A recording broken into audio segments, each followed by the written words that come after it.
Looks like we're good, Bill? Yeah. Thank you very much. You're welcome. We're good on this end? Yes. Thank you, Ryan. Your head's Ladies and gentlemen, good morning to everyone and welcome. We will call to order this special meeting of the Lawrence County Salary Board. Today is Monday, December 15 of 2025. A couple of housekeeping items. I'll note for the record that this meeting was advertised in accordance with the Sunshine Law. Actually, twice last week, the ad appeared in the Newcastle News. I would ask if you have a cell phone, any type of electronic communication device, if you please put it on vibrate or silent. We would appreciate that courtesy. Note for the record, the meeting is being live streamed and recorded. I also want to announce that the Salary Board met in executive session on for personnel matters discussion on December 1, 4, and 9. So make a note of that for the record. We begin our meeting with the Pledge of Allegiance, and then would ask you to remain standing for a brief moment of silence. If you join me in the pledge. I pledge allegiance to the flag of the United States of America and to the republic for which it stands, one nation, under God, indivisible, with liberty and justice for all. Please remain standing. We'll have a brief moment of silence. Thank you all very much. Ryan, would you call the roll, please? Controller Prescott. Here. Commissioner Sonato. Here. Commissioner Kennedy. Here. Commissioner Vogler. Here. We do have a quorum. I trust everybody has a copy of the agenda. If not, I think we have some over on the table. Under explanation of procedures, I'll note that the county code requires that each county that is a non-home rule county, such as Lawrence County, have a permanent salary board that will consist of the 3 county commissioners and the elected county controller, in this case, Mr. Prestopine. The role of the salary board is fairly concise. Our role is to either create new positions, eliminate existing positions, and establish rates of pay for non-union and management employees in county government. This board does not involve itself with union contracts, which affect many of our employees who are members of unions, nor does this board take any role in the establishment of the salaries of the elected officials here in county government. Now, when matters come before this board that come to us from one of our elected row officers and or the courts, that particular individual becomes a temporary voting member of this board and has the same authority as it relates to voting as the 4 of us do. And we'll see that in just a few moments. So that there are times when this board goes from being a 4-member board to a 5-member board. But as it relates to any of the department heads, based on the county code, do not have the opportunity to vote on matters, just elected officials.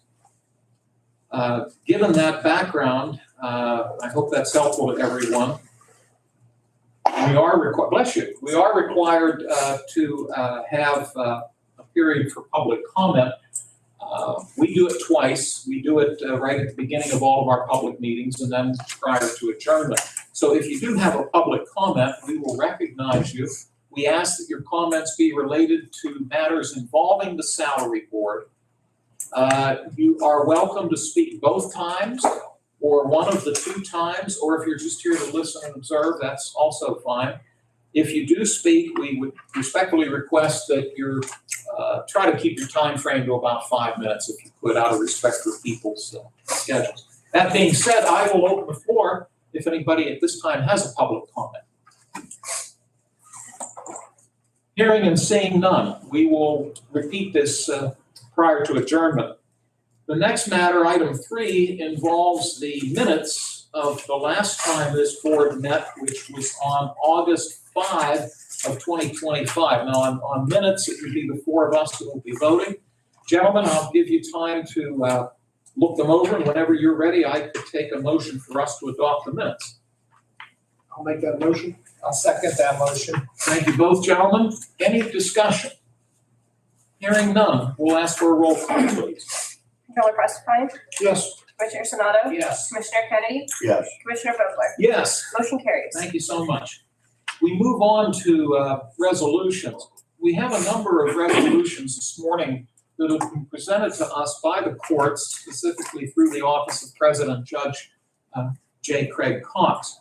Now, the judge has authority not only over employees directly within the court system itself, but a number of other departments ultimately report to the judge, including domestic relations, adult probation, and juvenile probation. Those are the three that are off the top of my head, Your Honor. I may have missed one or two. I apologize. That's plenty. Thank you. And we always begin with the courts. Now, Judge Cox, you will now be a voting member of this board.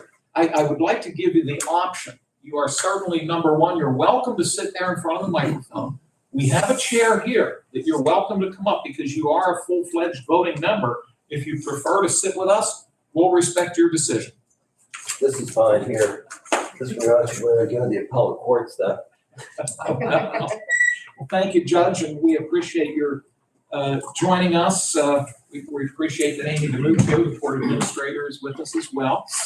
And before I start, Your Honor, excuse me, I neglected to give my colleagues an opportunity for any opening remarks. Commissioner Kennedy? No. Controller Prestipine? No. Commissioner Sonato? Okay, thank you, gentlemen. Judge Cox has a number of proposals, and I think it should be noted, and I hope I'm not stealing your thunder, but the fact that for the first time in the county's history, in about 2 or 3 weeks, we will be swearing in 3 new judges in the Court of Common Pleas. That's never happened in the county's history. And as you can imagine, with 3 prior judges retiring, there's a bit of a domino effect as it relates to the staffing in the courts, which in part at least is one reason why I believe Judge Cox has to present us a number of these proposals that you're about to hear. Moving on, under Roman numeral 4, under the courts, the first resolution, what number would we assign this one, Ryan? 33. This is a proposed resolution, salary board resolution, 2025-33. Good morning, Judge-elect Keith. Good morning, Mr. President. We're pleased to have you. And this proposal involves a part-time law clerk position, the creation of a part-time law clerk position at a rate of $20 per hour. And if Judge Cox is so willing, I'm sure he will give the reasons for the need for this position. Your Honor, I'll turn it over to you. Thank you. This creates a new part-time law clerk position, but does not involve hiring any additional law clerk. Under the rules of judicial administration, a senior judge is entitled to a law clerk. We have to provide them one. The AOTC, the Administrative Office of Pennsylvania Courts, also provides a stipend of $20 per hour for that law clerk. What we were planning on doing is the current law clerks, when they do work for a senior judge, Judge Marta comes back on occasion. We have Judge Cunningham's medical malpractice trial next year.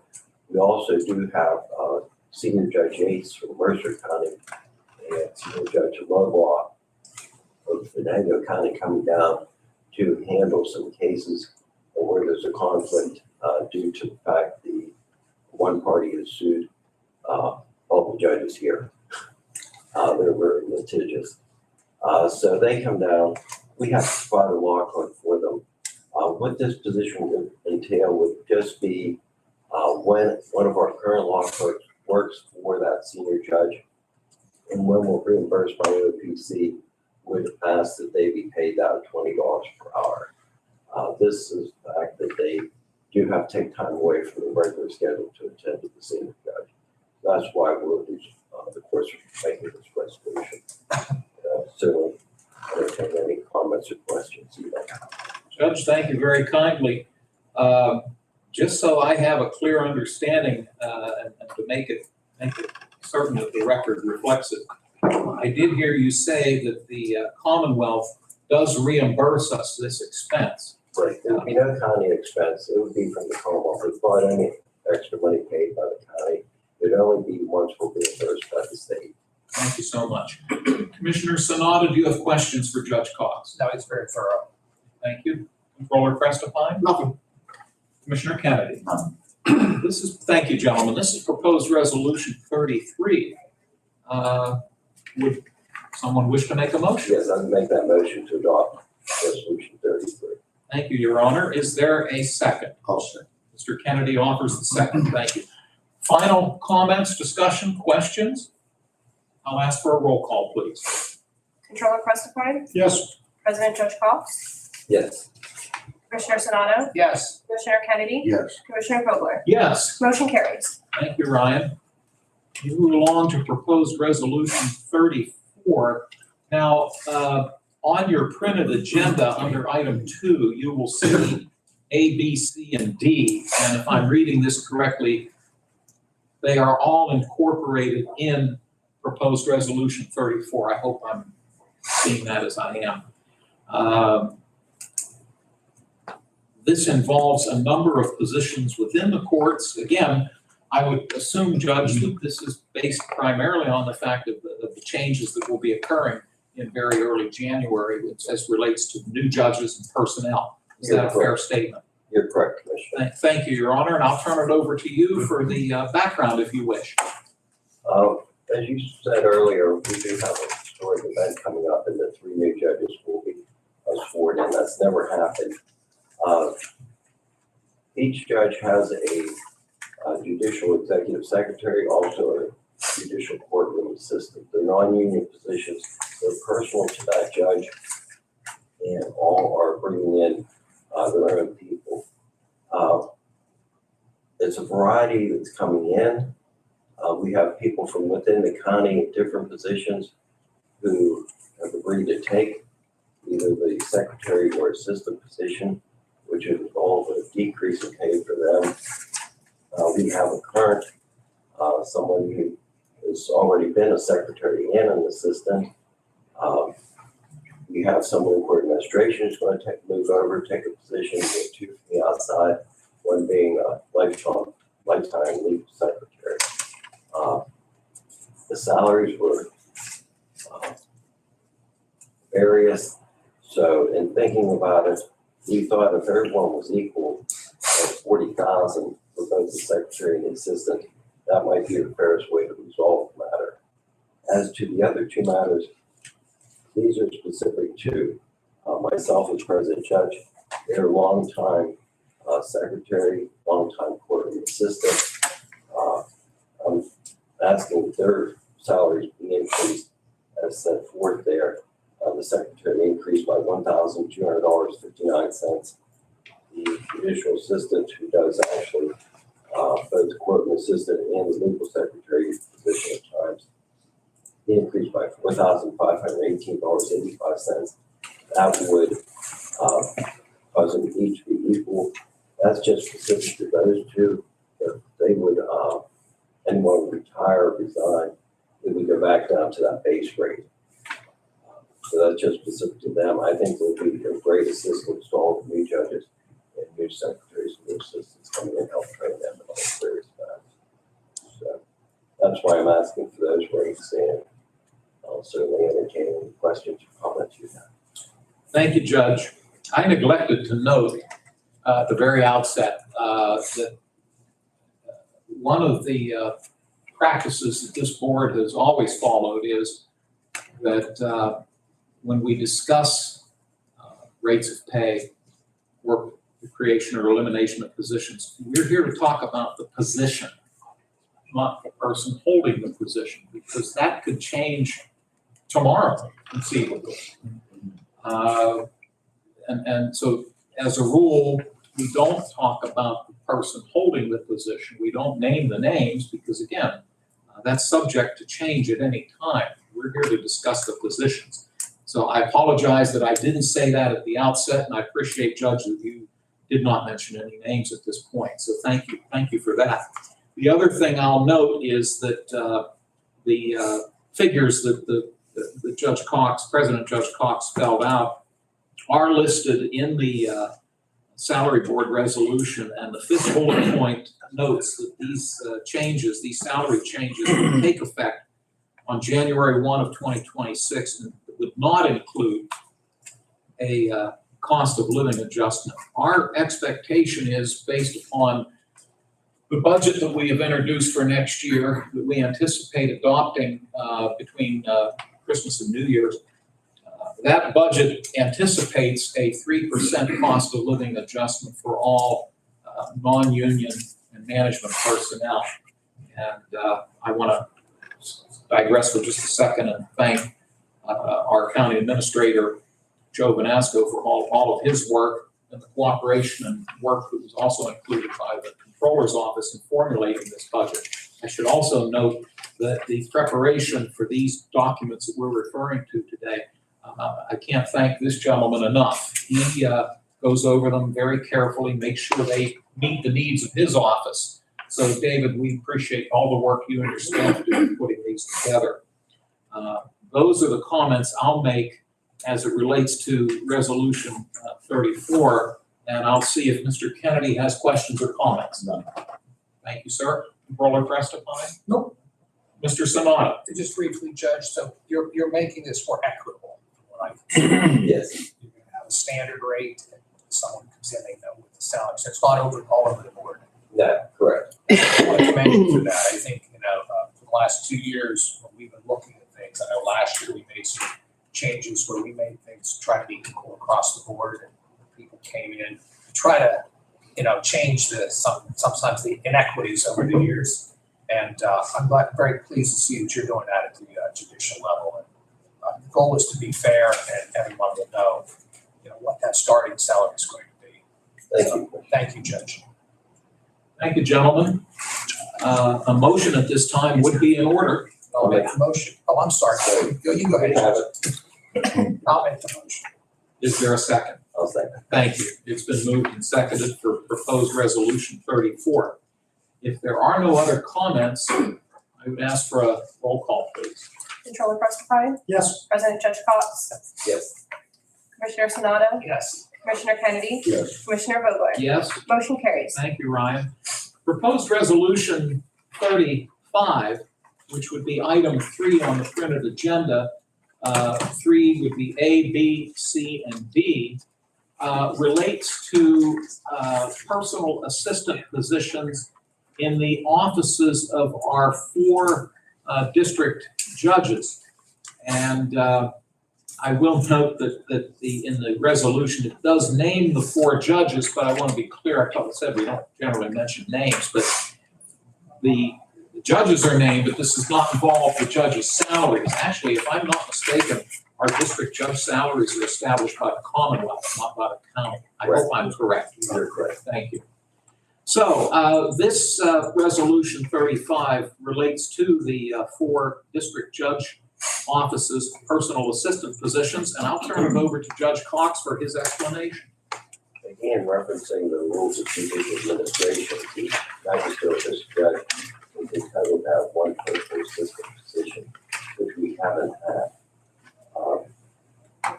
This is a position particular to the magistrate district judge where the president judge then can't have any control over that person as far as moving them temporarily or permanently to another magistrate district judge office. It's also probably a office manager type position. In looking at it, we have a disparity between magistrate judge offices. People doing the same job don't make the same rate of pay.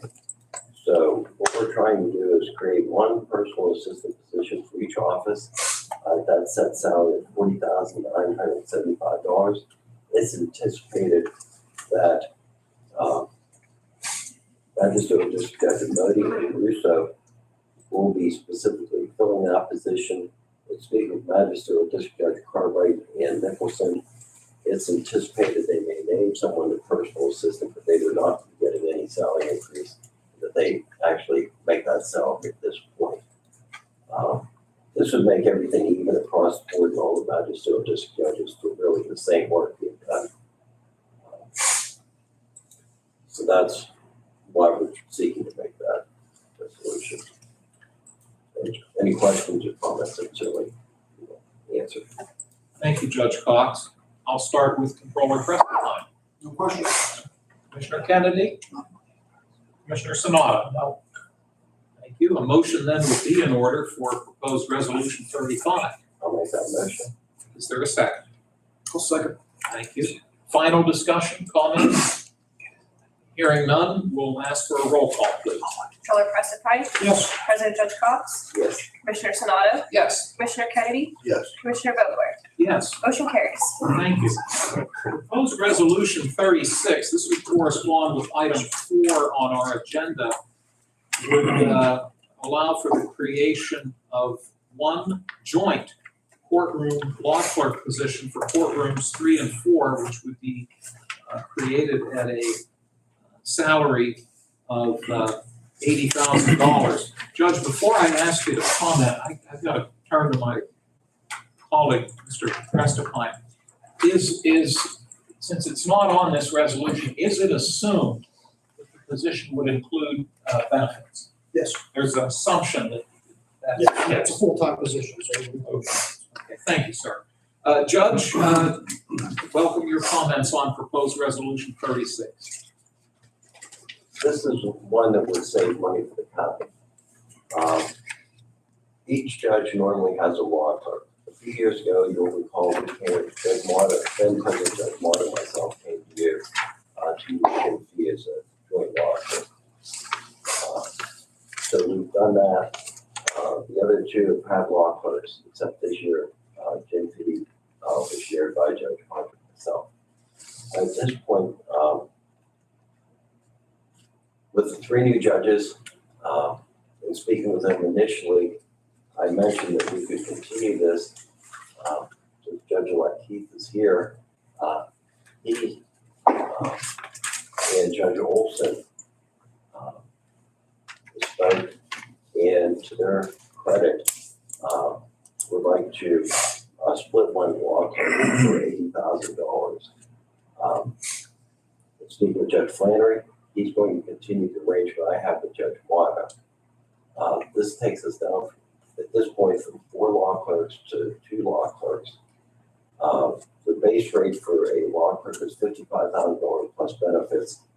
This, in my calculation, the current law clerk for courtroom 4 would do both courtroom 3 and 4. My calculations is about, I think, like an $18,000 raise from him. Take $18,000 from 55, that's $37,000 savings for the county plus the benefits. I think it's significant savings for the county, and also I give a lot of credit for the new judges coming in, that they're willing to work in this manner to try to save the county money. So, if there's any questions, I'll have to answer them. Thank you, Judge. I would concur. I think it's very commendable the courts, the incoming judges in consultation with the president judge have reached this conclusion. It is a significant cost savings because not only are you saving on the salary, but also the benefits as well. If you factor that in, the difference between 4 law clerks versus 2 law clerks. I'm not at all well versed in what goes on in other counties. I'll make an assumption that this is maybe rare, that perhaps there may be a few counties that do it this way, but I would have to guess that in a lot of counties, each judge has his or her own law clerk, but I don't know that. That's correct. Thank They you. usually do. Thank you. So again, our sincere thanks to you and the incoming judges for their consideration as it relates to this matter. I'll ask Commissioner Sanada if he has any questions. I'll just emphasize what you said, Chairman, and Judge Cox, and to our 3 new incoming judges. I think that This shows their commitment to their county and, what you're doing as far as trying to equalize salaries, to be fiscally responsible. I think that speaks volumes to you and our three incoming judges. So I know it's worked well with the way you've been operating it, Judge Mono at the time. And just thank you. I think this is a great idea. Thank you. Thank you, Chris. Mr. Prestipine? I have nothing. Thank you. Mr. Kennedy? Thank you. If there are no other concerns, I could entertain a motion for approval of Resolution 36. I'll make that motion. Thank you, Judge. Is there a second? Thank you, Mr. Kennedy. Final concerns? Hearing none. Roll call, please. Controller Prestipine, Yes. President Judge Cox, Yes. Commissioner Sonato, Yes. Commissioner Kennedy, Yes. Commissioner Vogler. Yes, Motion carries. thank you. And I believe this is the final proposal from the courts at this time, if I'm not mistaken. This is proposed resolution 37, which would be item 5 on your printed agenda. This would allow for the creation of an assistant central court director position at a base salary of $40,975. And once again, as Mr. Prestipine noted, the assumption is based on it being a full-time position, that benefits would be included. Judge, I'll turn it over to you for the background on this, please. This is similar to what the magisterial district judges. We do have a central court with a director. This would create the assistant central court director position. This does not involve hiring someone else. This would just be a move from one position to another. So it does involve additional personnel being hired. Creates the assistant position so that when the director's not there, that they can handle all the matters that come before the central court and everything. It'd be the same base salary as the other ones, the magisterial district judges. Judge, thank you. Before I turn it over, Joe, and I'm directing my question to Mr. Vanasco, our county administrator. Everything we've discussed so far, you were made aware of these possible approvals. And you've factored them in as you formulated the budget, and this is all, it's all factored in, I would. Yeah, it's all factored in either salary line item, benefits line item, or under the contingency line item. So any of the three. Well, and I'll add a fourth, and that would be the reduction in expenses Sure. that we're seeing in at least one of these Absolutely. proposals. So you factored that all. Absolutely, yeah, it's all factored in. Thank you, Joe, very much. Mr. Kennedy, do you have questions? No. Mr. Prestipine? No. Mr. Sonata? No. Gentlemen, thank you. Would someone wish to make a motion for proposed resolution 37? I'll make that motion. Thank you, Judge. Is there a second? I'll second the motion. Thank you, Mr. Sonata.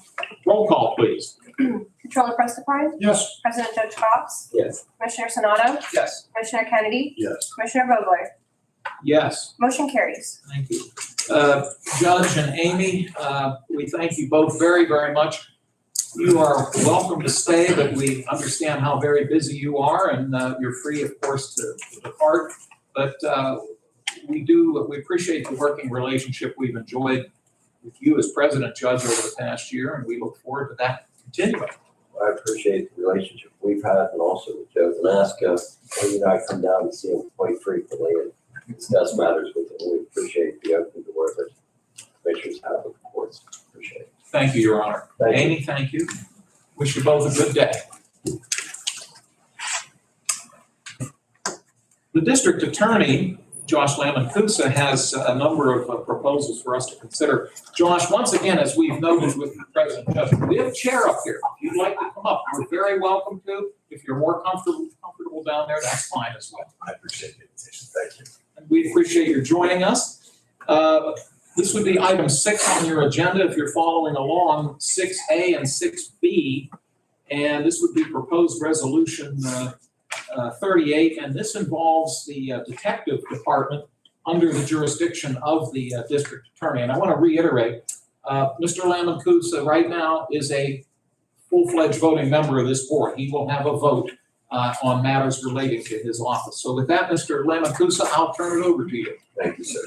This resolution focuses on the chief of the Detective Bureau for the Lawrence County district attorney's office.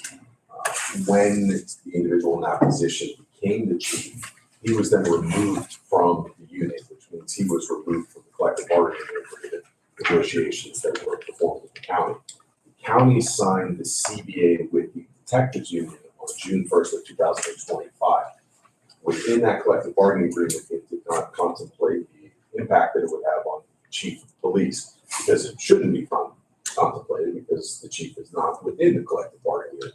However, there does exist what's called the Chiefs Act. And what the Chiefs Act states is that any benefit that the highest ranking individual receives pursuant to collective bargaining agreement with the union, they themselves are entitled to it. So in this particular case, the resolution is calling for requesting a $7,500 increase to the chief of police, which is predicated upon the collective bargaining agreement that was signed back in June of 2025. In addition to that, according to the Chiefs Act, the individual in that position is also entitled to any other benefits that are part of the contract. And what I'm specifically referring to in this case is the stipend in Article 7, Section 4 of the CBA. That is the entirety of the salary board resolution, which is requesting the $7,500 increase, the stipend in accordance with the CBA, and also that the effective date of the changes goes back to June 1st, 2025. All of this is based upon the Chiefs Act. It is not a law of the state. Thank you so much for your explanation. Just a minor clarification to help me out a little bit. You used the phrase chief of police. Is that interchangeable with chief of detectives? Are they one It and the is, same? that's my mistake. It's, the police is a general term. Law enforcement officer, he is the chief of the policing department or law enforcement department. So yeah, they can be used. Okay, because the wording of the resolution does say the chief detective. So that is accurate? That is accurate, yes, sir. Thank you so much. Let me see if Mr. Sanada has any questions. Mr. Prestipine? Nope. Mr. Kennedy? A motion then would be in order for proposed resolution 38. I will make that motion. I thank you. Is there a second? I'll second. Thank you, Mr. Kennedy. Final concerns, questions, discussion? Hearing none, we'll ask Ryan to call the roll, please. Controller Prestipine? Yes. District Attorney Levincusa? Yes. Commissioner Sonato? Yes. Commissioner Kennedy? Yes. Commissioner Vogler? Yes? Motion carries. Thank you. Proposed resolution 39, that corresponds with item 7 on the agenda. A, B, C, D, and E. And this involves the assistant district attorney positions that fall under the jurisdiction of the elected district attorney. This again is proposed resolution 39, and I'll ask Mr. Levincusa to give us some background, please. Thank you, sir. This is part of the domino effect that we refer to with the courts.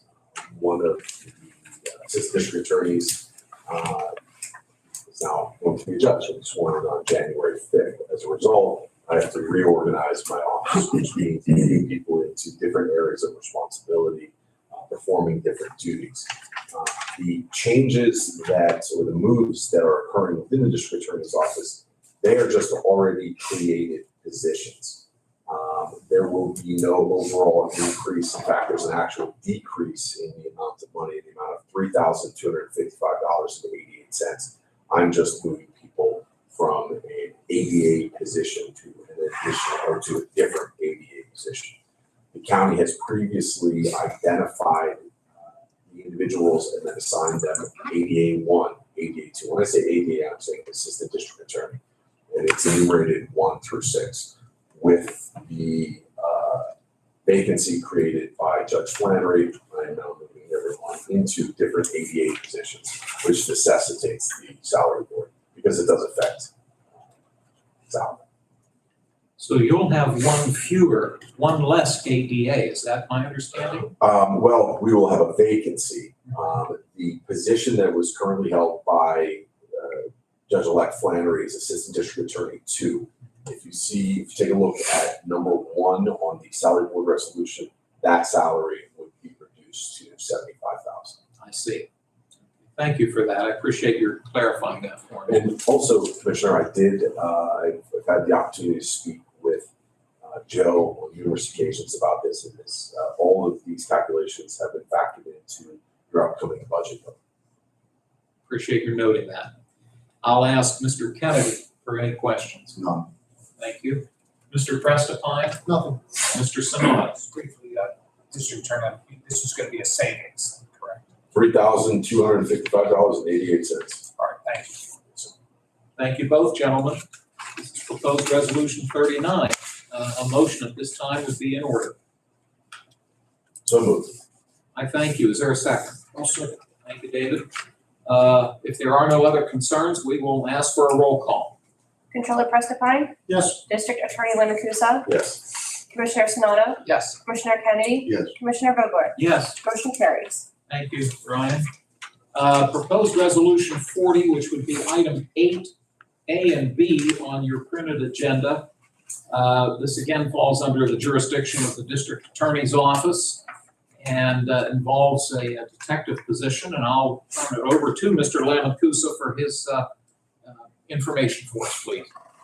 District Attorney's Office has had a year, Commissioners. One of our detectives is now need to reelect the sheriff. And as a result, there's a vacancy created. He held a captain position with the District Attorney's Office. What I am seeking via this salary board resolution is to create a new detective position. And the captain position would remain unfilled. Obviously, the salary afforded to a captain is higher than the salary afforded to a starting detective. And the creation of this position and the subsequent vacancy of the captain position will lead to a cost savings for the county of $7,500. That is the difference in pay between the captain position and the detective position. That is the entirety of the salary board resolution. Thank you very much for the background on that. Mr. Prestipine, do you have questions? No question, just wanted to point out that that's a union position, so the salary is based on contract, we're not setting that salary. Thank you, and I'm glad you pointed that out. It is noted on the resolution up at the top. It does say union status, Lawrence County Detective Association. But I appreciate your entering it in the record, like you just did. Thank you for that. Anything else? Nope. Mr. Kennedy? Mr. Sanada? Nope. Thank you. A motion then would be in order for resolution 40. So moved. Thank you, Josh. Is there a second? I'll second. Thank you, Mr. Sanada. Any final concerns or discussion? Hearing none, we'll ask for a roll call, please. Controller Prestipine, Yes. District Attorney Lemakusa, Yes. Commissioner Sonato, Yes, Commissioner Kennedy, Yes. Commissioner Vogler, Yes, motion carries. thank you. Mr. Lamakusa, thank you so much. And I think, if I'm not mistaken, you're going to stay where you are for the time being?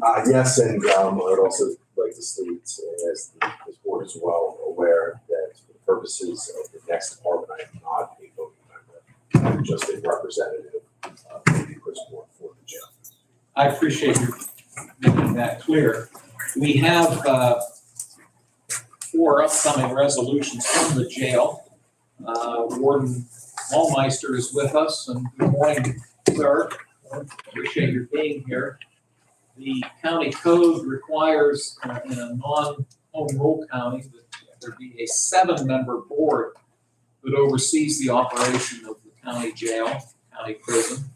And right now in this room, there are 5 of us here. And a few moments ago, we actually had 6 of us here because the president judge sits on that board, as does the sheriff, the elected sheriff. But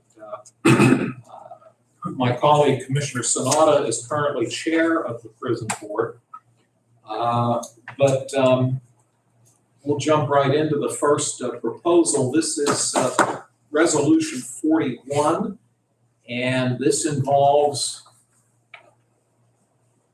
the treatment counselor positions at the jail. Gentlemen, whoever wishes to start. Salary Board Resolution 41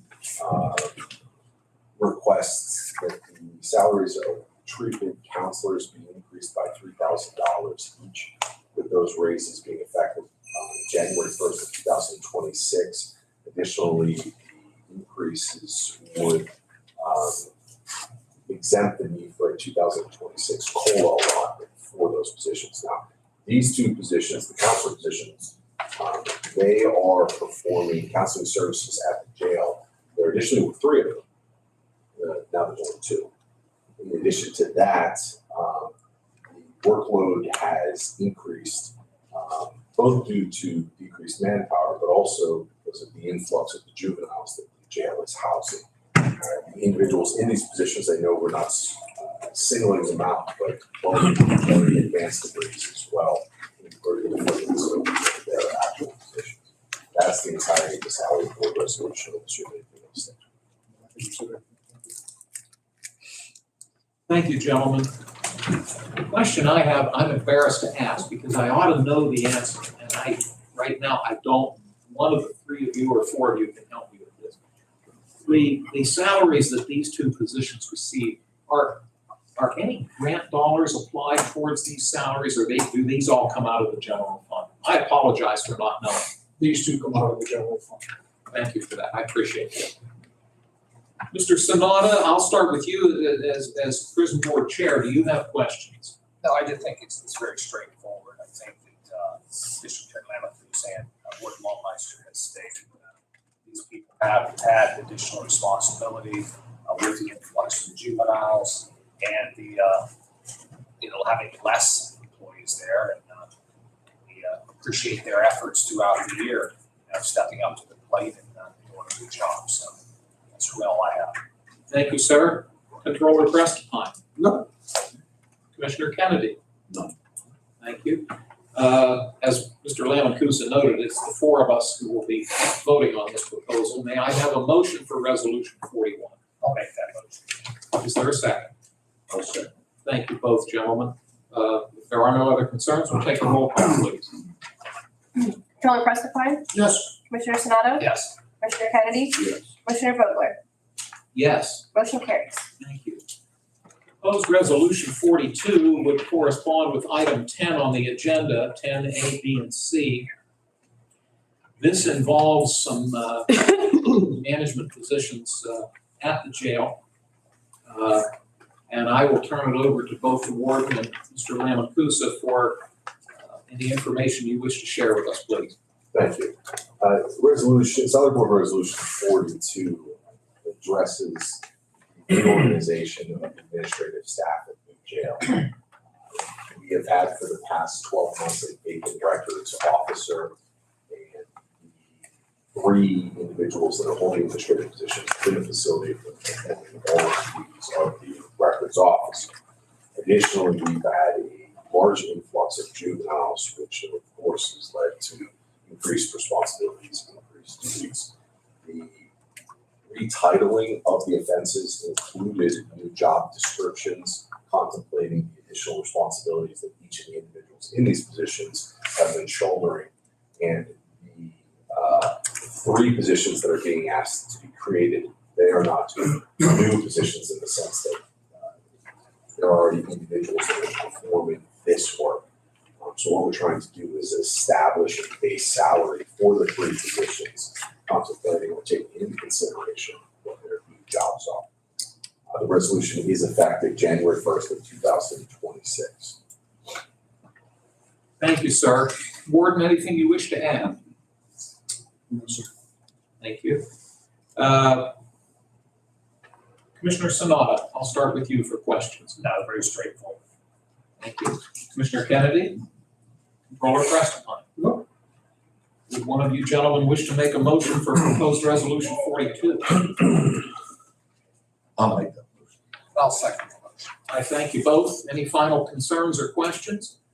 If not, we'll take a roll call, please. Controller Prestipine? Yes. Commissioner Sonato? Yes. Commissioner Kennedy? Yes. Commissioner Vogler? Yes, Motion carries. thank you. Proposed resolution 43 would be item 11 on the agenda, specifically 11A, B. Let's correct that, A, B, C, and D. Minor correction on your printed agenda. once again involving some management positions at the jail. And again, gentlemen, if you could please give us some background, we'd be very appreciative. Yes, sir. Salary Board Resolution 43 involves the awarding of stipends for the two treatment counselors, the current office manager, the current records administrator, and the current information specialist. The stipends are for the work performed in 2005, January 1st, all the way up until this point. And this involved the increased duties and responsibilities that were associated with the juveniles that were brought into the Lawrence County Corrections Facility. The total requested stipend amounts to $7,500. The income that the jail generated from that $7,500 was 1.6 million collected, 1.8, I believe, on the books, not collected. Return on that investment is a 24,000% return on investment. So the stipend certainly, from a fiscal standpoint, have been a boost to the county. That is the entirety of the stipend request. Thank you, sir. Gordon, anything to add to that? Thank you very much.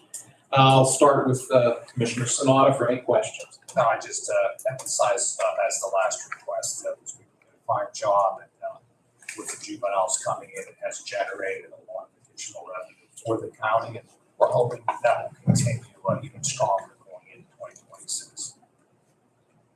Thank you, sir. Commissioner Kennedy, no comments? Controller Crestefine. Now, I just want to point out, I mean, it says it on the resolution, but these are stipends, they are not salary increases. Okay, one-time stipend. And I believe the stipends will occur in December. Correct. They're not subject to lottery. That's correct, yes. Just to reiterate or maybe reinforce what the district attorney just said, the time frame is such that this will be able to take place between now and the end of the calendar year? Yes, yeah, they'll get them next, assuming this gets approved. Yes. They'll get them on the final day of the year, and then they'll not be increasing their salary, so the COLA will not be involved. Thank you. I was just concerned if your office had enough time to turnaround time. Okay, thank you very much, Dave. Well, a motion would be in order for proposed resolution 43. Make that motion. Thank you, Chris. Is there a second? I'll second. Thank you, Dave. Any other discussion? Hearing none, roll call, please. Controller Crestefine, Yes, Commissioner Sonato, Yes. Commissioner Kennedy, Yes. Commissioner Vogler, Yes? motion carries. Thank you.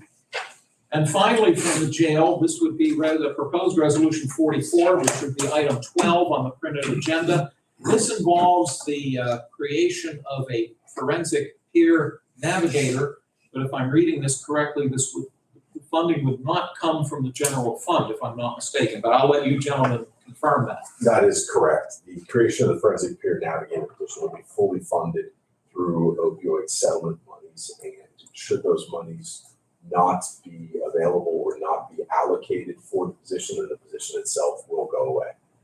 With regard to what the position is, so what I'm saying is this is no cost to the county. There will not be an increase in the budget. Joe Vanasco is well aware of this position.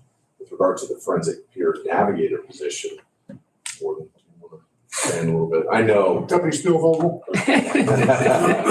From the back. This position was created through the opioid board, and it is just an extension of the programming that we have at the jail. It aims to support individuals transitioning from incarceration to the community by providing comprehensive wraparound services. It's dedicated to reducing recidivism and facilitating successful community reintegration for individuals transitioning from incarceration.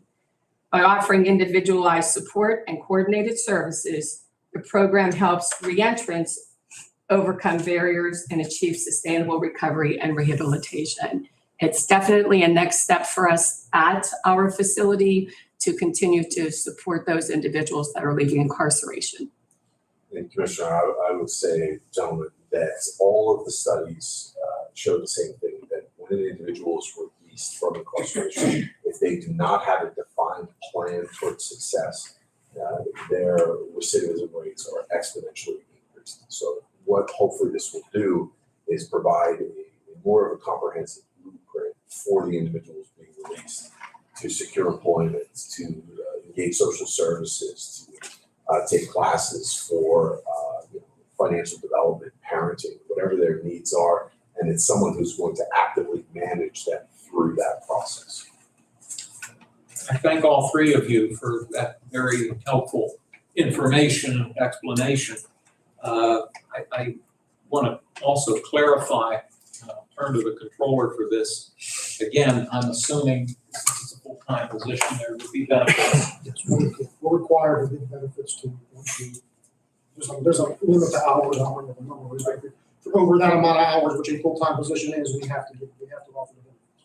Do the benefits come from the opioid money? So, Okay, and Commissioner, if I may, this was also approved through the trust in Harrisburg as well. So the total amount to cover the employee plus benefits has been approved. And we got the green light to move forward. Appreciate you all clarifying that. I'll see if Commissioner Sanada has any questions. I have none. Thank you, sir. Controller Prestipine? No. Thank you. Commissioner Kennedy? Thank you, sir. Would someone wish to make a motion for proposed resolution 44? I'll make the motion. Is there a second? I'll Thank you both, gentlemen. Any other comments? If not, we'll ask for a roll call, please. Controller Prestipine, Yes. Commissioner Sanada, Yes. Commissioner Kennedy, yes. Commissioner Vogler, Yes. motion carries. Thank you. Lady and gentlemen, we thank you very, very much for joining us today. Hopefully the actions we've taken will be helpful for the operation of the facility. And as we note every time, you're very welcome to stay, but I'm sure you're probably itching to get back to your offices. So with that, we thank you. Any closing comments from any of you? Just want to thank you for your continued support. Yeah. Get through it, and it's nice to have you. You're most welcome. Mr. Lamancusa, thank you, sir. Wish you all a good day. Thank you. Thank you. Next on the agenda, we have a proposal from the Public Defender's Office. And Yeah, they don't have it. good morning, please, Larry, thank you. Wait for- We're very honored to have our public defender who won't have that title much longer. We offer our congratulations.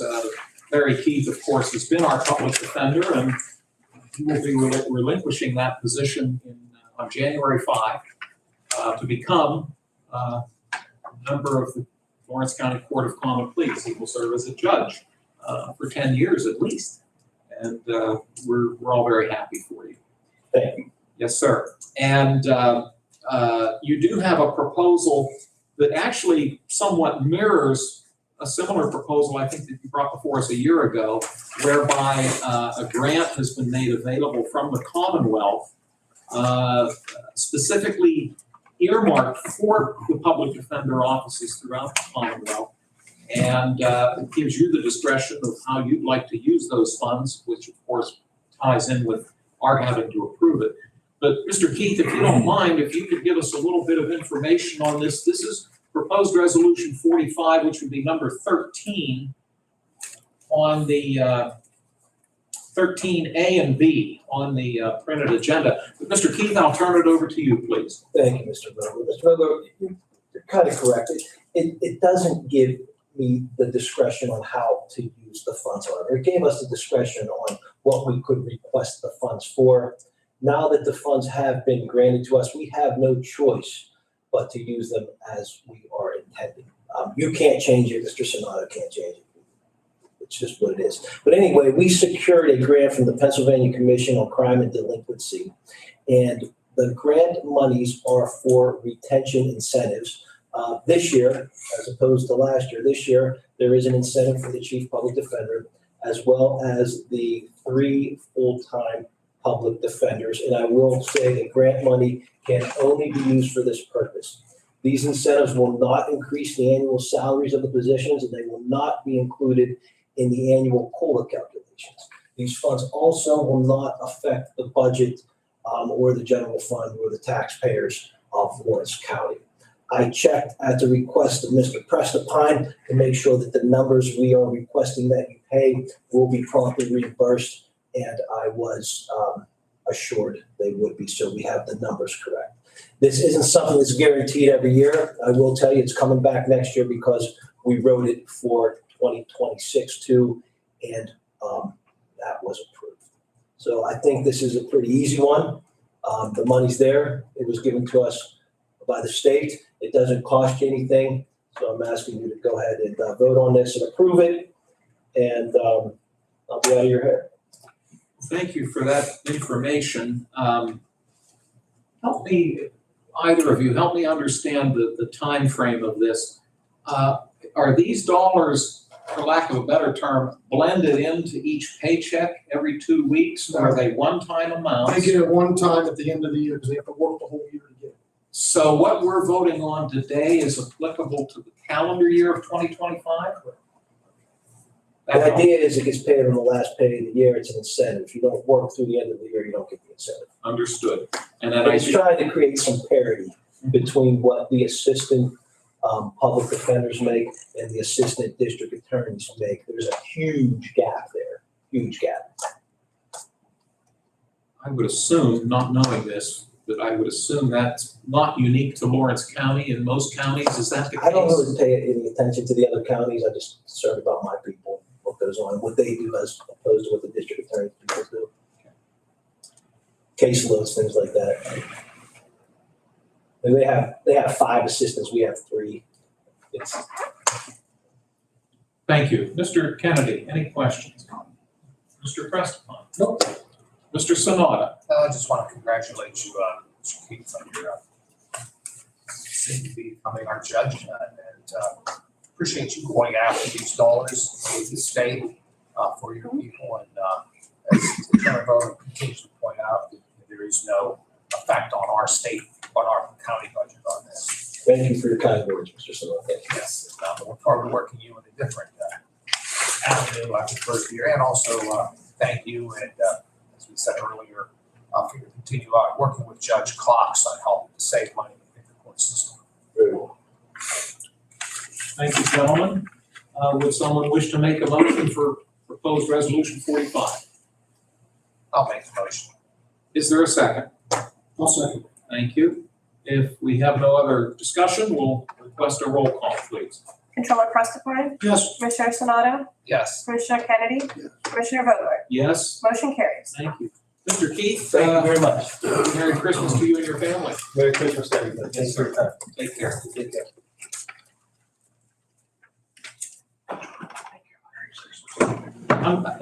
Some folks have come into the room since we began the meeting. I just want to reiterate going forward that as we discuss each proposal, keep in mind that we're here to talk about the position, not the person.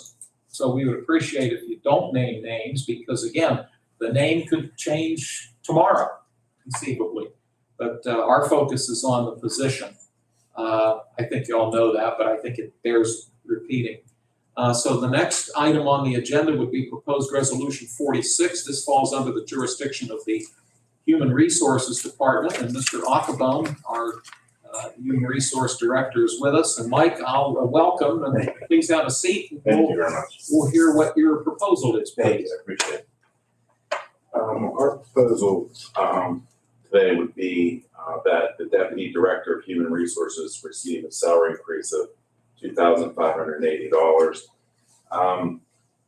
Over the last year and a half, we have been evolving quite a bit in our department in trying to navigate and help improve the workflow by automating much of what we do, trying to get paperless and move forward with how we are processing paperwork from within with the employees, and also new hires, terminations.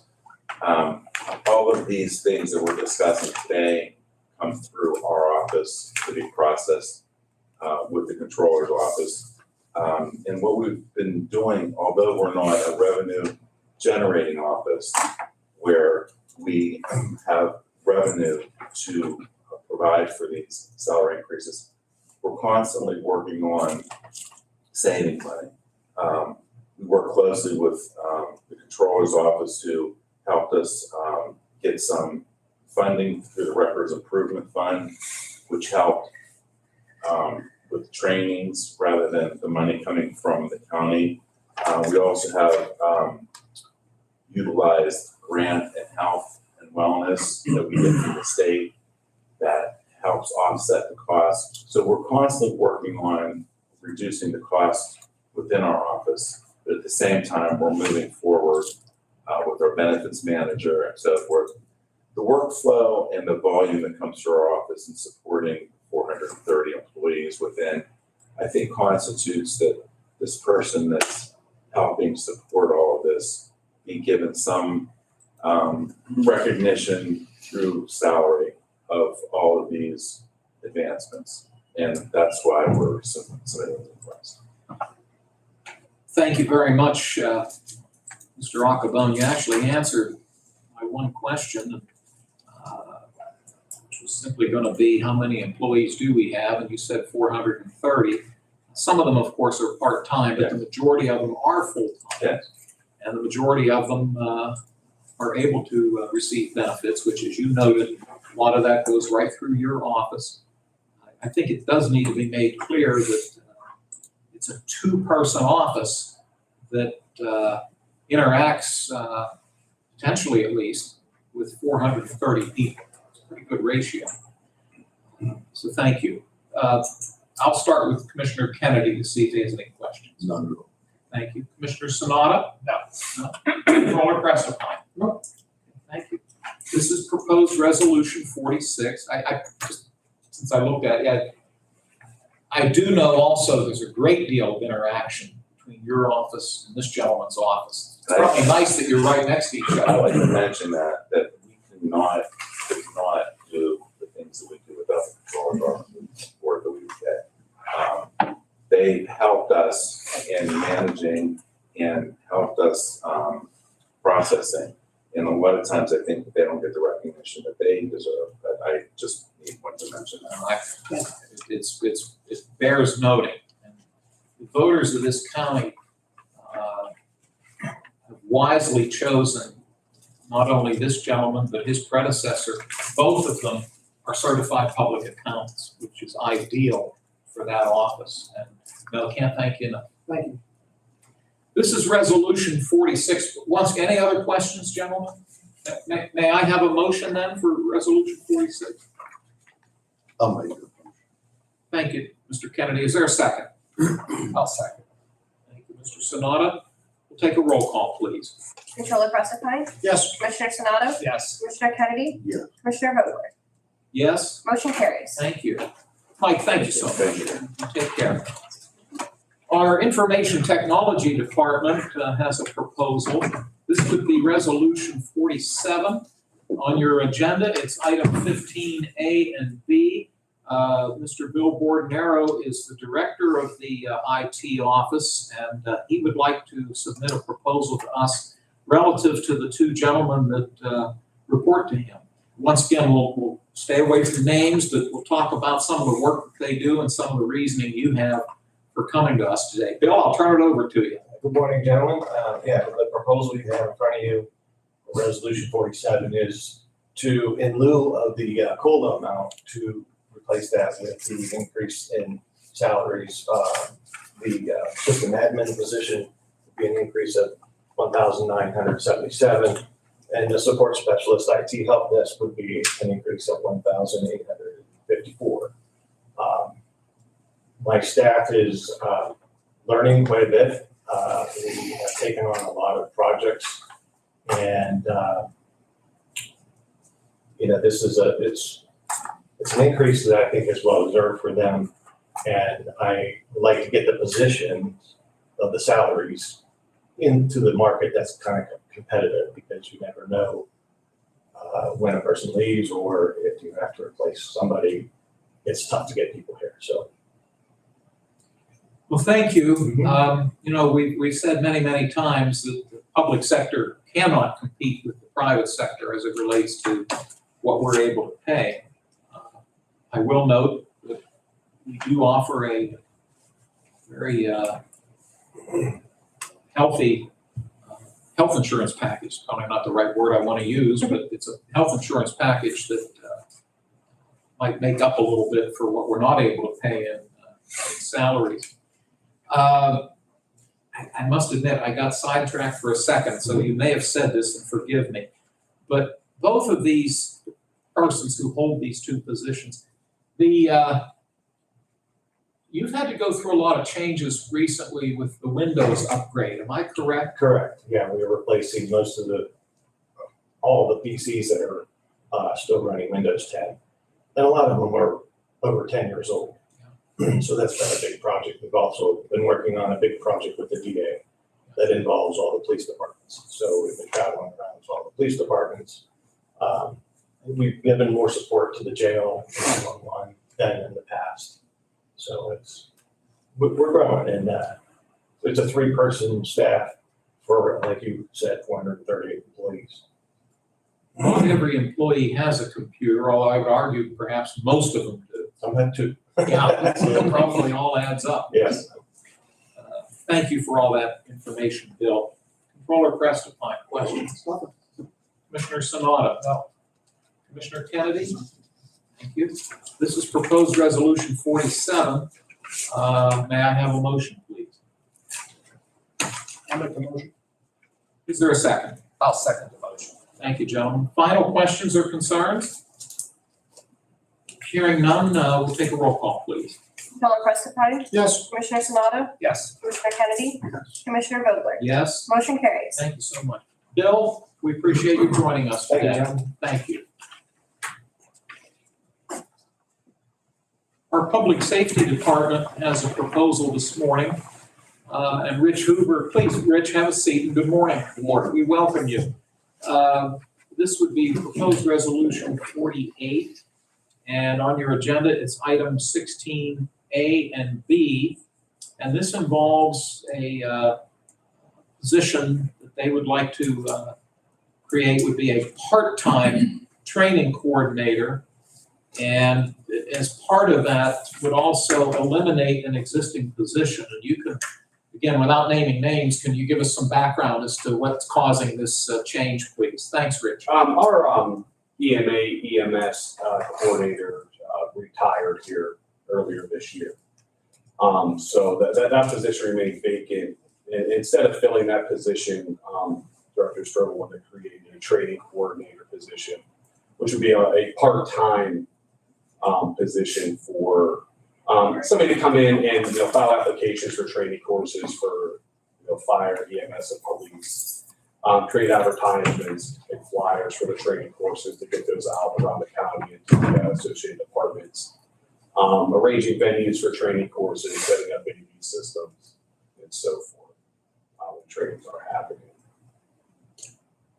Thank you for that. I'm going to look to my left here just to clarify something. It's as you've heard, it's a proposed part-time position, which would not include benefits. That would depend on the hours. And that's what I wanted you to As long make as they're clear. under the limit, they would not. I'd have to check with HR to see what that limit is, Okay. because there's a limit to hours. You can't just say it's part-time and not give them benefits. This will be under 20 hours a week. So it would probably most likely be under. Just to be certain, can you make sure you stay in touch with this gentleman and HR, just to know the parameters so that we try to avoid crossing that threshold? Is that a fair statement? Yeah. Okay, thank you. I appreciate that. Commissioner Sanada, questions for Mr. Hoover? Thank you. Commissioner Kennedy? No? And Controller Prestipine? Nothing. Thank you. This is proposed resolution 48. I would request a motion. I'll make that motion. Thank you, Mr. Kennedy. Is there a second? I'll second. Thank you, Controller Prestipine. We'll take a roll call, please. Controller Prestipine? Yes. Commissioner Sanado? Yes. Commissioner Kenny? Yes. Commissioner Vogler? Yes, Motion carries. thank you. Rich, thank you very much for joining us. Safe trip home. Take care. Next on the agenda is the Recycling Solid Waste Department. Jerry Zone is with us, who's the director of that department. And Jerry, it's always nice to see you. Thank you. Appreciate you joining us. I know, sadly, you've had a change in your office within the last year. And we lost a very dedicated employee in a tragic accident, unfortunately. And you've been operating as a two-person department, whereas in the past you were a two-person department with a part-time position, if I'm not mistaken. So you'd like to take that, which currently vacant position of compliance officer, and establish a base rate of $19 per hour. But let me turn it over to you, and you can give us the rationale for your request. Thank you, Commissioner. Thank you, gentlemen, for entertaining this request. Of course, since his untimely passing, that position has been vacant since for 8 months now. Ultimately, what happens is that resets to the base salary, which was set many, many years ago at a rate of $15 an hour. So we're requesting an increase to bump it up to $19 an hour, which puts it more in line with enforcement type work that's going on in Pennsylvania and similar roles. Am I to understand that you've been attempting to fill the position, is that correct? We have been, yes. And you're finding that the base rate has not been attractive to some of your potential candidates? That is absolutely correct. We've been trying to get the word out since about May and June. Had a couple conversations with some people, but as soon as they hear $15 an hour, thanks, but no thanks. Understood. Thank you. Mr. Prestipine, questions? No. Mr. Kennedy? Mr. Sanada? Well, we hope this helps. May I have a motion for Resolution 49, please? I'll make that motion. Thank you, Chris. Is there a second? I'll second. Thank you, Dan. If there are no other concerns, we'll ask Ryan to call the roll, please. Controller Prestipine? Yes. Commissioner Sanado? Yes. Commissioner Kennedy? Yes. Commissioner Vogler? Yes, Motion carries. thank you. Jerry, thank you very much. Thank you, gentlemen. I appreciate your being here. Take care. Merry Christmas, everyone. Very same to you. Our tax claim office has a proposal. This would be proposed resolution 50. It's item 18 on the agenda, A, B, and C. And this is another office in our organization that has had some changes. And it's an office that does bring in revenue to the county. Brian Burek is the director of the tax claim office, and he has a proposal he would like for us to consider. I'll turn it over to you, sir. Thank you. Good morning, salary board members. I'm here as the director of the Tax Claim Bureau with an important request for this department.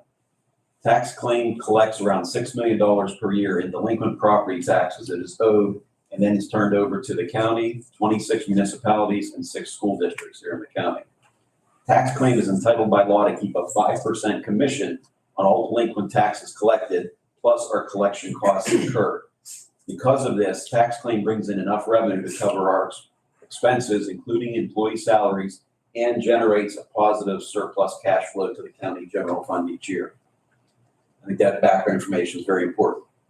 The Tax Claim Bureau, in accordance with the Pennsylvania Real Estate Tax Sale Law, also conducts public tax sales twice per year, once at the upset tax sale in the fall, and again at the judicial sale in the spring, where property owners who are unable or unwilling to pay the taxes for over 2 years. This is only done after all of the required notifications to the owners and public advertisements and posting of the properties are completed and the taxes remain unpaid. We also sell properties that have gone into the county repository to get them back on the tax rolls. We deal with the public, attorneys, title searchers, mortgage and closing companies, and real estate investors. For all these reasons, it is very important to recruit and retain a well-trained and knowledgeable staff to carry out these important duties. I'm requesting the creation of an assistant tax claim director for 3 reasons. Number 1, we are one of the only county departments that does not have a position with the title of either deputy or assistant director. It is very important to have a person capable of overseeing the office if the director is away or out of the office for any reason. I have a staff member with over 20 years' experience in tax claim who has been fulfilling that role without the title and compensation of an assistant director for many years. She handles complex issues that no one else currently is able to complete independently, such as tracking bankruptcy notifications and payments, appropriations of deeds after tax sales, repository property sales, and the required judicial sale, certified mailings, and tracking of property owner and lien holder notifications. She clearly deserves the higher job title and compensation of an assistant director. Number 2, I'm requesting to abolish the position of bookkeeper in tax claims, so this change will not increase the current overall staffing level in the office. Also, one other thing I would note is this position, person that I'd like to promote into the assistant director is currently covered under a bargaining agreement, and therefore they're entitled to overtime and comp time when they work over. And as you know, due to the volume of our office and the tax sales, we frequently do have to work over. This new position would be exempt, so that would eliminate paying out any additional compensation for overtime or comp time. And the final point I want to make is that staff turnover has been a problem in tax claim. You probably know when I posted a position earlier this year, no one internally bid on it, and we had 4 external candidates come in. 2 of them declined the job before the interview even started when they were told what the salary currently was. So other than the past director and this person I want to promote to assistant director, there's been regular turnover of other staff because the salaries offered are not high enough for the volume and complexity of the work in tax claim. As I mentioned, when positions have been posted, no one internally bids on them. This action, if you approve it today, will help to create an incentive for existing staff members who are both very well educated to stay and continue to learn and grow, so that upon future retirements, there are people willing and able to step into the director and assistant director roles with the required knowledge and experience of the complexity of tax claim. Thank you for your consideration. I'll be glad to answer any questions you might have. Thank you, Mr. Burek. It's more of an observation on my part, but I think it would be, correct me if I'm wrong, but since the county has established its redevelopment authority, and that organization deals a lot with property matters, you've had, I would assume, an additional workload. And this is a good thing. It's a good thing what they're doing and what you do to work with them. But is it safe to say that because of that, it's increased your workload? Yes, we regularly work well with the staff of Planning Office and Redevelopment Authority. When there's applications for purchase of properties in the side lot program, my office has to prepare property deeds to transfer them to the Redevelopment Authority, who can then sell it to the public, and that gets proper vacant land back on the tax rolls. And as you also know, earlier this year, Board of Commissioners adopted Ordinance 1 of 2025 under Act 48 of 2024. And we have started collecting additional fees at all of our property sales. And we are now regularly starting to turn over money to the county's demolition and rehabilitation fund, which will allow redevelopment authority and or the commissioners to help municipalities when there's large demolition projects and community blight cleanups. Thank you for noting that. Mr. Sanada, questions for Mr. Burek? I think it was very thorough. Thank you. Mr. Prestipine? No. Mr. Kennedy? Thank you. This is resolution 50. Would someone wish to make a motion? I'll make that motion. Thank you, Mr. Kennedy. Is there a second? I'll second. Mr. Sanada? If there are no other concerns, we'll ask Ryan to call the roll. Commissioner Prestipine? Yes. Commissioner Sonato? Yes. Commissioner Kennedy? Yes. Commissioner Vogler? Yes. Motion carries. Mr. Burek, thank you for joining us. Thank you all very much for your time and consideration, sir. Take care. Mental Health and Developmental Services Office, the director is with us, Mr. Scott Baldwin. Scott, always nice to see you. This is resolution, we start with resolution 51, which on the printed agenda would be number 29, A, B, C, and D. And you're going to be discussing some positions with us, and I trust you'll point out to us what portion, if you're able to, what portion of these positions are paid for by the Commonwealth versus what our commitment would be from a fiscal standpoint, if you're able to do so. Yeah, no, thank you, Commissioner. Yeah, all of this, we're discussing today is paid for 100% out of state dollars. This is, no cost to the Lawrence County taxpayer. And that is because the state has given our office some new duties starting in 2025. The governor has called this a multi-year growth strategy. This is new responsibilities that our office will be taking on this year, which the good part is the state's given us funding to do this. So I'm asking for an increase in some current positions that will be managing some of these new duties. The first is our intellectual disability director. I'm asking for a salary increase of $2,500. For our early intervention coordinator, compliance officer, a salary increase of $2,500. And our fiscal manager, an increase of $2,500. And our block grant coordinator, an increase of $5,000. These are all non-union positions. And like I said, we have received dollars from the state to address some of these new needs. I appreciate your thoroughness, your being concise. I think it should also be noted that in the resolution, it states that these adjustments would take effect on January 1 of 26, and there would not be a cost of living adjustment factored in with that. Is that correct? Yes. Thank you. Thank you very much. Mr. Kennedy, any questions for Mr. Baldwin? Thank you. Mr. Prestipine? No. Mr. Sanada? No. Thank you. May I have a motion for Resolution 51? I'll make a motion. Thank you. David, is there a second? I'll second. Thank you, Dan. If there are no other questions, we'll take a roll call, please. Controller Prestipine? Yes. Commissioner Sonato? Yes. Commissioner Kennedy? Yes. Commissioner Vogler? Yes? Motion carries. Thank you. The second and final proposal from the Mental Health and Developmental Services Office would be Resolution 52. It's item 20 on the agenda. It involves a waiver manager position. Can you give us some explanation for this, please? Yeah, so these new duties that the state is requiring our office to do, it does require a new position. So we are asking to create a new non-union position called the waiver manager. This base salary would be $51,250, and again, 100% paid for out of state funds. And the request from the Office of the Developmental Program is a significant change for us. It's going to require a lot of time in an area of specialty. So that's why we're needing someone new to come in and sort of oversee these new duties. I'm going to ask probably the obvious question, and I've asked it a couple of other times, and I just need to hear it. The position would include benefits, but would the benefits be covered by the contract? Everything, 100%. Thank you. Appreciate that. Controller Prestipine, any questions for Mr. Baldwin? Mr. Sanada? Just your staff does a really good job, Scott. I know you're always working fiscally responsible and do a good job bringing those dollars from the state. Thank you. Thank you. And Mr. Kennedy? Thank you, sir.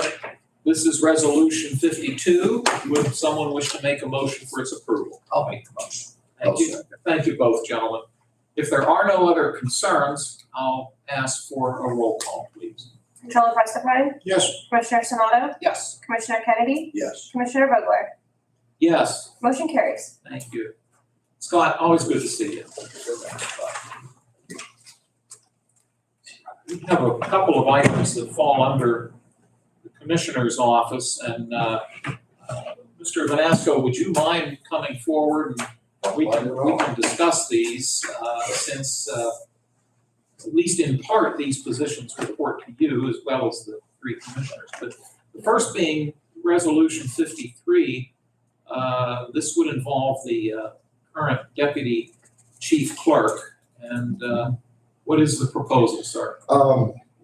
Plain and simply, with the opioid settlement, let me start with that first. We've added additional duties across the board within, that's basically falling on our office.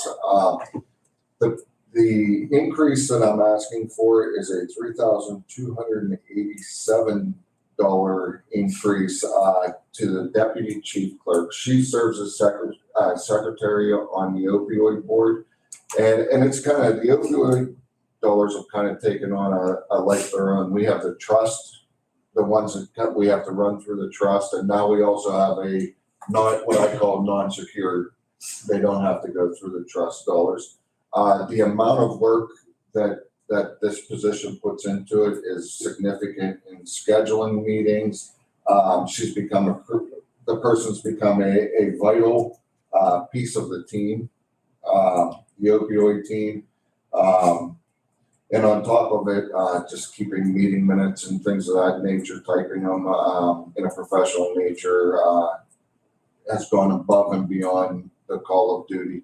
These are all duties that weren't regularly in the job description. These are extra duties as assigned. This would cost nothing to our general fund dollars out of the county tax base or otherwise. It's purely out of the opioid dollars, and we would be looking for I would be requesting the salary board consider the $3,287 increase. And that would also, then the COLA for 2026 would be excluded. Excluded, no COLA for 2026. Thank you, Joe. Mhm. Mr. Kennedy, any questions? No. Thank you. Mr. Sonata? No. Mr. Prestipine? No. Thank you. Joe, thank you for that helpful explanation. This is Resolution 53. Could I please have a motion? I'll make that motion. Thank you. I'll second the motion. Thank you, Dan. Thank you, Chris. That's what I have. 53, Ryan? Yes. Yeah, thank you. May I have a roll call, please? Oh, I'm so sorry. Controller Prestipine, Yes. Commissioner Sanado, Yes. Commissioner Kennedy, Yes. Commissioner Vogler, Yes. motion carries. Thank you. Also, under the Commissioner's jurisdiction, we do have a county solicitor. This is, by the way, I'm speaking now about Resolution 54, which is item 22 on the printed agenda. The county solicitor does report to the commissioners and to county administrator. But as I think we'll hear from Mr. Vanasco, the solicitor has been called upon fairly frequently for legal advice and guidance as it relates to the opioid administration dollars. So I'll turn it over to you. Absolutely. Our county solicitors have played a major role in the litigation of securing more dollars, opioid dollars for the county, both trust focused and the non-restrictive dollars. He has been vital in that process. He sat in on our meetings on several occasions, gave legal opinions, so on and so forth. And like I said, one of the big things in the past, like in 2025 and moving forward, he secured a lot of non-secured opioid dollars he's bringing into the county at this point. So what I'm requesting is a consideration for a $5,000 increase out of the non-restricted opioid dollars for the position. Thank you, Mr. Vanasco. Mr. Prestipine, do you have any questions? No. Thank you. Mr. Kennedy? Mr. Sonata? No, just basically, I think what you're saying, Administrator, is the opioid has brought on a lot of additional duties to many up here, and the good part is those dollars that were generated, we at least can get a little bit back to those who performing the duty. Yeah, and I appreciate that, Commissioner, because from a standpoint of, when these positions were created a long time ago, this wasn't, the opioid dollars and some of these extra duties were not they weren't in existence, to be quite frank. So the increase in work and so forth, to be able to give just a little piece of that back to the employees is important. And I concur. I think, what you just said, these weren't part of the duties, and they grabbed the ball and ran with it, and did everything they were asked to do, and on top of their additional duties. So, thank you. I'm glad that Chris made those points because it reminds me that oftentimes when we, the salary board will implement change in a rate of pay as it relates to grant dollars. Oftentimes, and you would remember this, having been here as long as you have, we will have language that says, you know, if the grant goes away, the increase or the position goes away.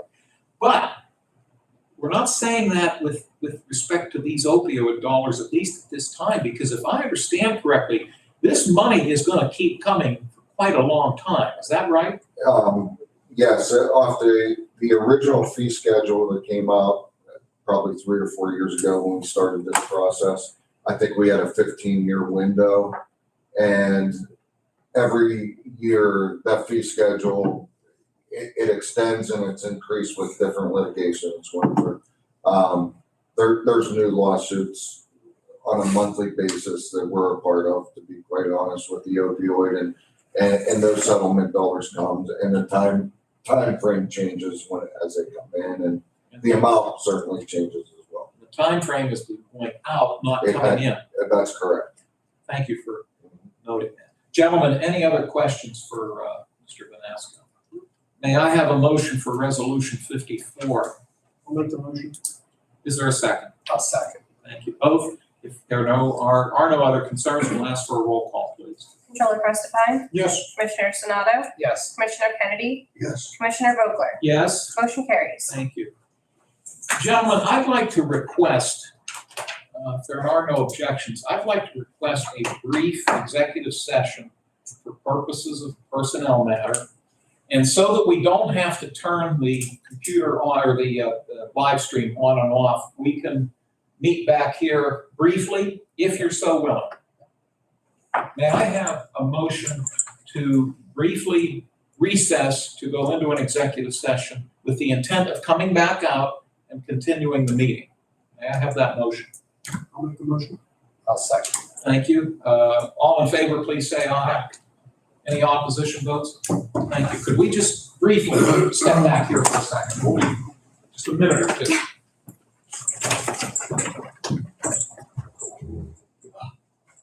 Commissioner Kennedy, am I in favor here, or do you want me to step out? Okay.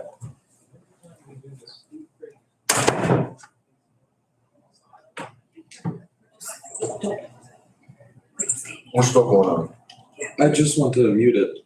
Do you Oh, want okay. me to mute it? I thought you guys were going into recess. They're going in executive session, but they went back there. Oh, okay. Okay. I thought I would have to come and mute it. I think we're all right. Okay. That I works. can't hear them, so.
It's on the resolution.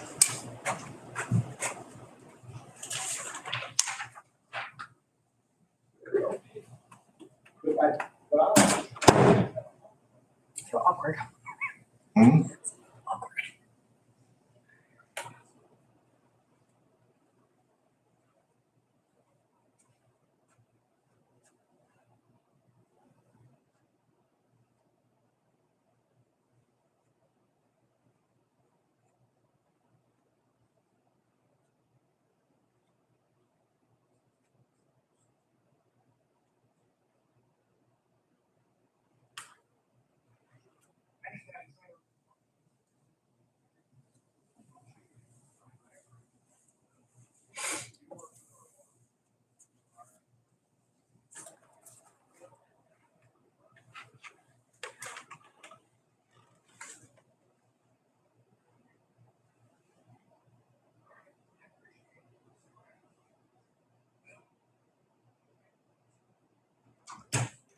Yeah.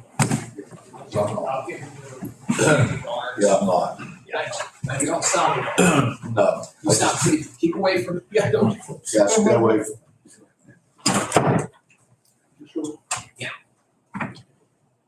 Thank you all. We appreciate your allowing us that brief executive session. May I have a motion to come out of executive session and to continue the public meeting? I'll second. Thank you, Mr. Kennedy, and thank you, Mr. Sanada. All in favor, please say aye. Aye. Opposed, same sign. Motion carries. We are now back to our public meeting. The last proposal we have would be from involving the planning director. It's been noted that the planning director through the last at least 5 years, maybe longer, has had to assume many additional responsibilities, starting with when the first Trump administration had the CARES program where we got federal funds. That office administered that program. When the Biden administration did the ARPA money, American Rescue Plan program, it was the planning office that administered those funds. When I started here, the Community Development Block Grant Program was handled by an outside agency. And myself, along with a couple prior commissioners, voted to give that responsibility to the planning office. When we created the Redevelopment Authority a number of years ago, that responsibility was given to the planning office. What has happened is the workload has certainly grown. And a number of these programs that I just mentioned do allow the county to collect administrative dollars. And I've asked you to confirm that. Yes. Thank you.